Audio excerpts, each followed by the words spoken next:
नमस्कार, अस्सलाम वालेकुम। आज कई प्रेस कॉन्फ्रेंस रखे गए। लगातार मीडिया के लोगों का जो शेड्यूल था वो अलग अलग टाइम में है। सबसे पहले मैं बिहार के सभी नौजवानों का इस प्रेस कॉन्फ्रेंस में स्वागत करता हूं, मीडिया के सभी लोगों का।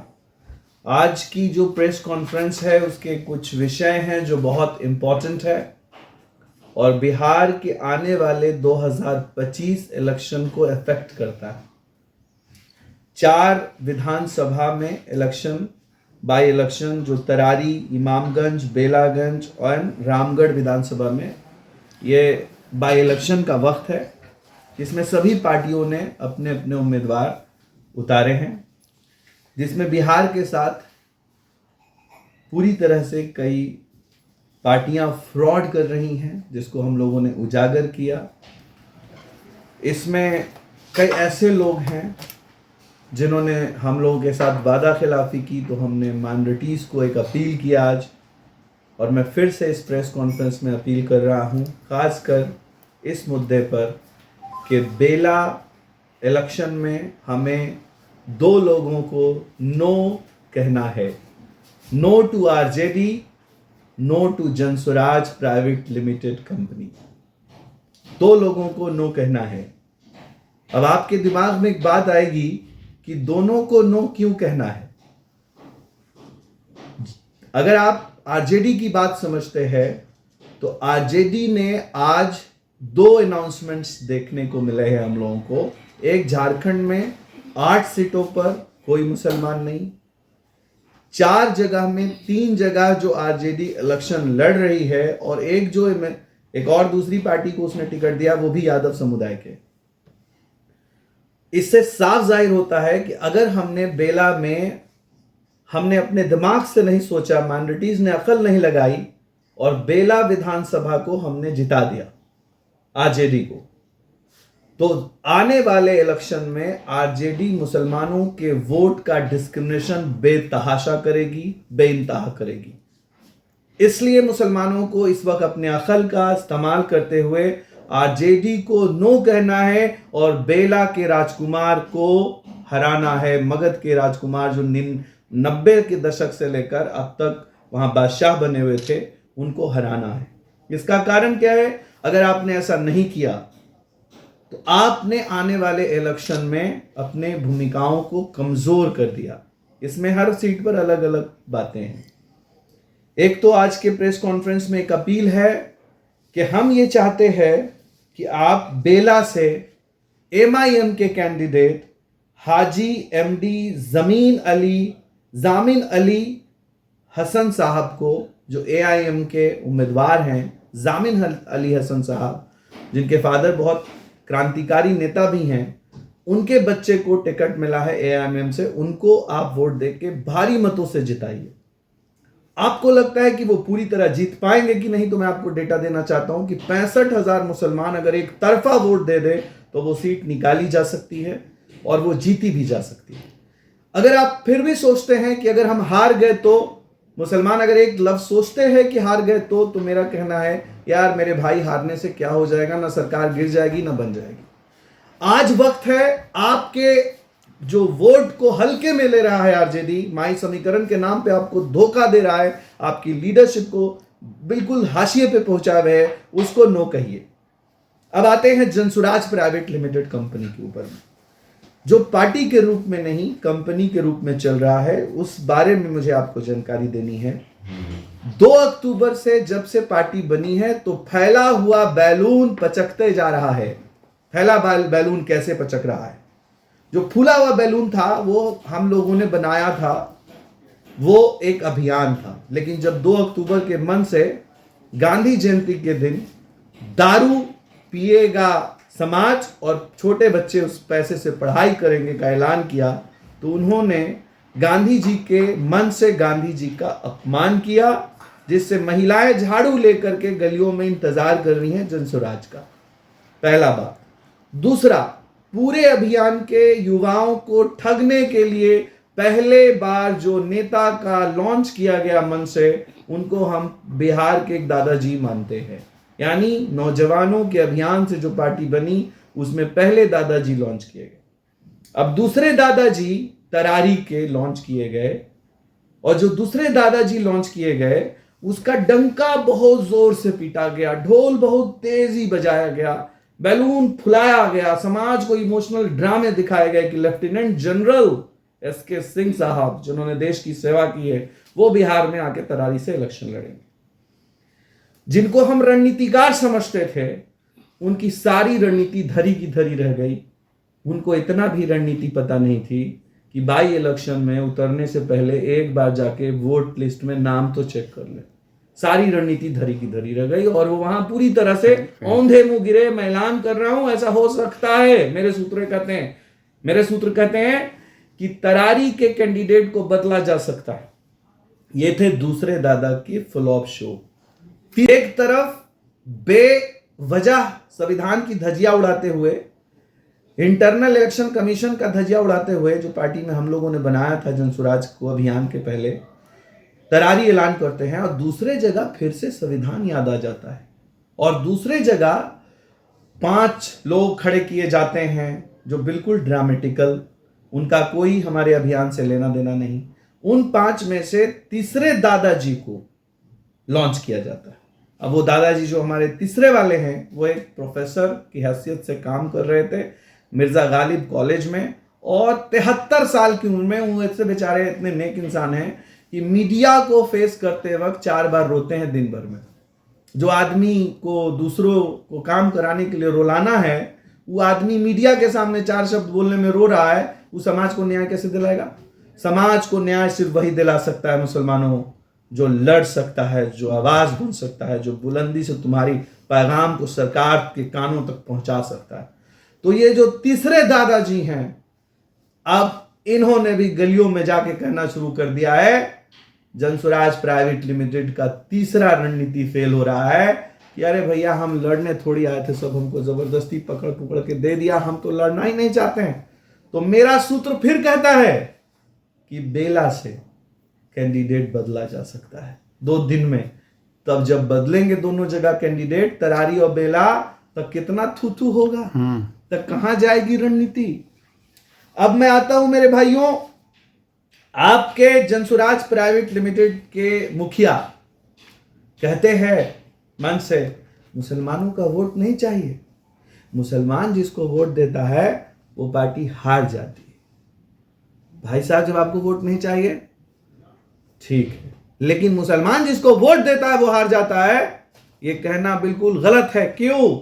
क्योंकि याद रखिए कि आप मेरे वोट का डिस्क्रिमिनेशन नहीं कर सकते, आप मेरे वोट का बहिष्कार नहीं कर सकते, आप कुछ भी नहीं है संविधान के सामने। संविधान हमारे वोट की वैल्यू सिखाता है हमें। आप इतना गिरा के हमारे हकारत की नजर से हमारे वोट को मत देखिए। अब एक और बात बताना चाहता हूं कि जो जनसुराजी अभियान चला रहे थे युवा, जो नेता आए उनको ढोल पीट कर लाया गया, लेकिन आने के बाद अब वो सब कोमा में हैं।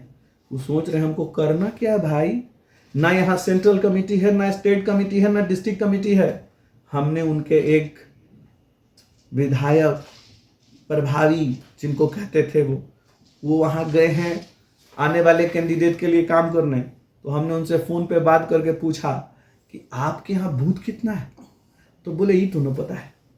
अरे रणनीतिकार भैया, जब आपके लड़ने वाले कैंडिडेट को बूथ का नंबर तक पता नहीं है, बूथ की संख्या नहीं पता है, आप उसको टिकट दिए हैं, उस समाज में न्याय कैसे पहुंचाएगा? बूथ तक, बूथ में एक मोहल्ले के अंदर होता है। अब एक बात सुनिए, मैं सभी नौजवानों को एक बात कह रहा हूं, हाजी एमडी जामिन अली ये जो शख्स है, इसने मास कॉम किया है, मीडिया में काफी मजबूत पकड़ के साथ उसने कुर्बानियां दी हैं। ये जो व्यक्ति एलएलबी किया, ये व्यक्ति जो है एलएलबी के बाद इसने कई कारनामे ऐसे एहतजाज में शामिल हुआ जिसमें माइनॉरिटीज के हक की लड़ाई लड़ी इसने। वक्फ बोर्ड के जो संविधान के बदलने की बात आई, वक्फ बोर्ड के ऊपर जो आफत आया, इसमें इस लड़के ने काफ़ी मेहनत किया पूरे समाज में। तो मैं आपको याद दिलाना चाहता हूँ कि मेरे नौजवानों, ये वक्त तुम्हारे लीडरशिप के हाशिए पे पहुंचने का है या संवारने का है। इसलिए हर एक इंडिविजुअल सीट पर तुम्हें अलग से फैसले करने होंगे। आज बड़े बड़े नेता खामोश हैं, किसके दबाव है भाई? क्यों इतना खामोश हैं आप सब लोग? लीडरशिप खतरे में है, आप खामोश हैं। और एक लास्ट बात कहकर आपको बात से विदा लेना चाहूंगा कि प्रशांत जी की नीतियों को समझिए। प्रशांत जी करते ये हैं कि समाज में से उस व्यक्ति को तलाश करवाते हैं जो व्यक्ति गूंगा भी हो, बहरा भी हो, अंधा भी हो, वो कुछ न बोल सकता हो न समझ सकता हो। कैसे? मैंने प्रदेश अध्यक्ष से मुलाकात की, जनसुराज प्राइवेट लिमिटेड कंपनी के जो अभी डायरेक्टर प्रदेश अध्यक्ष उनको कह रहे वो, मैंने उनसे पूछा कि आपके यहाँ युवा प्रदेश अध्यक्ष कौन बनाएगा, कब बनेगा? तो उन्होंने उसी दिन बताया कि तो ऊपर से तय होता है। तो आप कह लिए हैं जनसुराज के प्रदेश अध्यक्ष। तो यहाँ सिर्फ वही लोग टिक सकते हैं जो जिनके डोर हाथ किसी और के पास है, रिमोट किसी और के पास है। वो बोलेगा उठो तो उठेंगे, बैठो तो बैठेंगे। इसलिए मैं सभी से अपील कर रहा हूं, बहुत क्रूशियल टाइम है बिहार के निर्माण का। 50 साल बिहार दूसरे प्रदेश से पीछे चल रहा है। अगर आपने किसी कंपनी के हाथों प्रदेश को खतरे में कर दिया तो वही व्यक्ति जो खुद अपने सामने से कह रहा है कि हम तुरंत दारू लागू करेंगे और दारू के पैसा से आपका बेटा पढ़ेगा, तुरंत वो व्यक्ति ये कह रहा है कि हम 18 साल की उम्र के लिए पढ़ाने का कोई योजना नहीं है मेरे पास, तुरंत वो व्यक्ति अभी से कह रहा है कि हम ये लीगल है इसलिए ला रहे हैं, कहीं वो आज दारू की बात कर रहा है, कल कोठे की भी बात ना करने लगे क्योंकि वो भी लीगल है। लेकिन समाज निर्माण के लिए जितना दारू खतरनाक है उसी तरह समाज का बंटवारा भी खतरनाक है। आज वो युवाओं के इमोशन से खिलवाड़ कर रहे हैं। मैं जनसुराज की बात कर रहा हूं। एक एक जगह जो कुर्सी फेंकी गई है उसका कारण सब लोगों को समझना चाहिए। एक एक जिलों के अंदर में 10-10 विधायक खड़े कर दिए गए हैं। जिसको जोड़ा जा रहा है विधायक की लालच देकर जोड़ा जा रहा है। वो बेचारा गाड़ी, बैनर, कुर्सी, टेबल सब लगा रहा है। उसके बाद बैक एंड टीम जो जनसुराज प्रोफेशनल टीम है वो अंदर से एक फैसला लेकर आ रही है और आपके हाथ में दे रही है, जिससे बहुत ही इमोशनल ड्रामे का माहौल है। मैं बिहार के आखिरी लाइन कहना चाहता हूं, लोहा सरकार से ले हम और मलाई मारो तुम, इसलिए ये नहीं चलेगा। अगर हमारा खुदा न खास्ते MIM का कैंडिडेट बेला में हार भी गया तो हम उस सरकार में थे, सरकार में हैं, लेकिन अब वसात बचाने का वक्त है। मुसलमानों, सोच समझ के फैसला कीजिएगा। बाकी मैं उलमाओं से भी कह रहा हूं, मदरसों से भी कह रहा हूं, मैंने अपनी टीम बेला भेज दी है। मेरी संकल्प मिशन की जो टीम है जिसमें अभी मैंने कई लड़के बहाल किए हैं और उनको हर शहर से जो उनको मैंने कभी पढ़ाया, किसी को सेवा दी, किसी को नौकरी दी, उन सभी को मैंने बुला लिया है और कहा है कि जामिन साहब के साथ लग जाओ और उनको मजबूती दो पूरी तरह से। और मैं आपको वादा कर रहा हूँ, एक भविष्यवाणी भी कर रहा हूँ, बहुत भविष्यवाणी कर चुके हैं प्रशांत किशोर, मेरा भविष्यवाणी सुनिए। इस प्रेस कॉन्फ्रेंस के बाद 2 दिन में अगर 2 तरारी और एक बेला बदला नहीं तो बोलिएगा, कॉलर पकड़िएगा और सुनिए, ये भविष्यवाणी कर दे रहा हूं कि 2 जगह से इनका जमानत जब्त होगा और बाकी में सब में हार जाएंगे, एक भी सीट पे जीतेंगे नहीं। फिर सबसे मुंह छिपाते चलेंगे कि हम तो बिहार की जनता को बोले थे। वो अपने ऊपर इस हार की जिम्मेदारी लेनी होगी उनको। क्यों ये सब हुआ? क्योंकि उन्होंने अभियान के साथियों को धोखा दिया, क्योंकि सबको उन्होंने इमोशनल अत्याचार किया, क्योंकि सभी लोगों का दिल टूटा और अभियान बैलून जो फूला हुआ था वो फट गया। इसी वजह से इनकी हार हो रही है। अच्छा, आपसे कौन ऐसा कैंडिडेट के बारे में बोला गया था जिसपे आप बोले थे कि हम बेला में उनका सपोर्ट करेंगे? हमसे बोला गया था अमजद का। हम लोग मोहम्मद अमजद जो पहले जेडीयू से लड़े थे उनकी बात हुई थी, लेकिन अब अमजद भाई को भी देने का बात होगा तो नहीं जीतेंगे। कैसे? क्योंकि जब अमजद भाई को टिकट नहीं मिला तो हमारे जितने भी अमजद भाई के साथी थे उनके साथ बैठक हुई और सारे लोगों ने ये तय किया कि हम लोग जामिन साहब के साथ जाएंगे, बाबा के साथ नहीं जाएंगे, तीसरे दादा के साथ नहीं जाएंगे। अब अगर जनसुराज फिर से अमजद भाई को देगा तो हम लोग को डगरनापर का बैगन समझे हो कि जब तू बोलेगा जिधर बोल चल जाएंगे। हम लोग का कोई डिसिप्लिन है कि नहीं वर्क का? प्रशांत किशोर बिजनेसमैन है, आपके साथ क्या बिजनेस किए? हमारे साथ बिजनेस नहीं कर रहे हैं, वो हमारे साथ साथ कईयों के साथ बिजनेस किया है उन्होंने। हमारा 6-7 लाख रुपया लगा पार्टी में, किसी का 10 लाख लगा, किसी का 12 लाख लगा। जनसुराज में युवाओं का इमोशंस और पैसा दोनों लगा हुआ, इस्तेमाल किया और हटा दिया। और बता रहे हैं कुर्सी जो टूटी और फेंकाई अभी आप नहीं जान रहे हैं, हर गली गली में ऐसा हो सकता है। प्रशांत जी को रिवाइज फिर से मॉडल लाने की जरूरत है। हमको प्रशांत जी से पर्सनल लड़ाई नहीं है, लेकिन मैं देख रहा हूं कि प्रशांत जी के प्रति युवाओं में गुस्सा है। बूढ़े बाबाओं के ऊपर हम लोग कांधा पे चलेगा बिहार? जो आदमी अपना चार्ट हुए स्टेटमेंट देकर रोने लग रहा है, जो आदमी अपना मोहल्ले के लोगों को नहीं जानता है, जो पड़ोस को नहीं जानता, उससे क्या चलेगा बात था बिहार? कि संस्थापक सदस्य होते हुए भी आपको किनारे कर दिया गया? देखिए, संस्थापक सदस्य सिर्फ मुझे किनारे नहीं किया गया, मैं किनारे खुद हो गया। मैं इसलिए किनारे हो गया क्योंकि मैं दारू का प्रचार नहीं कर सकता, मैं अपने वोट के डिस्क्रिमिनेशन को बर्दाश्त नहीं कर सकता, मैं अपने युवाओं की इमोशंस के साथ अत्याचार और धोखा नहीं कर सकता। मैं बिहार को अब एक प्रशांत जी का एक आइडिया सुनाते हैं। नौजवानों सुनो यार, कुछ तुम्हें दिखाई नहीं दे रहा, सुनो मेरी बात। प्रशांत जी ट्रेनिंग देते हैं कि जैसे ही मीटिंग खत्म हो तो 200 लड़के रहते हैं, 100 लड़के रहते हैं पीछे, उसको कहते हैं तुम लोग सेल्फी लेना चाहते हो तो आओ। अब देखिए कितना छोटी सी चीज से इमोशनल ड्रामा खेला जा रहा है और सबको क्यों दिया जाता है कि चलो जी। और पहले आईपैक के लोग उनके साथ सेल्फी लेते हैं और आईपैक के लोग जब सेल्फी लेने लगते हैं तो 2-4 लड़का और भी आ जाता है लेने के लिए, जाहिर है, और धक्का मुक्की को दूसरा कैमरा रिकॉर्ड करता है ताकि जनता को यह दिखाया जा सके कि कितना क्रांतिकारी नेता निकला भाई। हेलो प्रशांत जी, ये सब ज्यादा दिन नहीं चलेगा बिहार में। गांव में हम पूछने गए थे, 6000 बिल्कुल सर्वे करवाए, 6700-800 आदमी से, बोला कि प्रशांत जी कौन है? हमारे यहाँ कोई नहीं जानता है आपको। हमारे यहाँ लीडरशिप एस्टेब्लिश करते हैं ना, तब तक सब लोग जान जाता है, लेकिन आईपैक वाला आपको को चूना लगा दिया, कितना करोड़ रुपए ठग लिया आपसे, हमको नहीं पता। हम तो ये देख रहे हैं कि देखिए मुजाहिदीन कभी धोखा नहीं खाते न देते हैं, तो आप कौन है सोच लीजिए, सुन लीजिए बहुत ईमानदारी की बात। जो धोखा देने वाला तो धोखा खाता भी है, तो आपको सब धोखा दे दिया लास्ट। तो मेरा ही कहना है कि अब इस वाले इलेक्शन के हार के बाद हम लोग को बताइए अभी कि बोरिया बिस्तर पैक हो जाए। प्रशांत किशोर हमेशा बोलते रहे कि हम जहाँ पे भी गए हैं वहाँ इलेक्शन जितवाए हैं। आज तक कोई ऐसा कैंडिडेट नहीं मिले जो जमीन स्तर पे थे उसको ऊंचा उठा दिए। जहाँ वो जीत गए बोले कि हम जिताए हैं, और जहाँ हार गए बोले कि हम दवा लिख रहे थे तो खा ही ना रहा था, तो ठीक कैसे होता? ये उत्तर प्रदेश में एकदम गलत बात।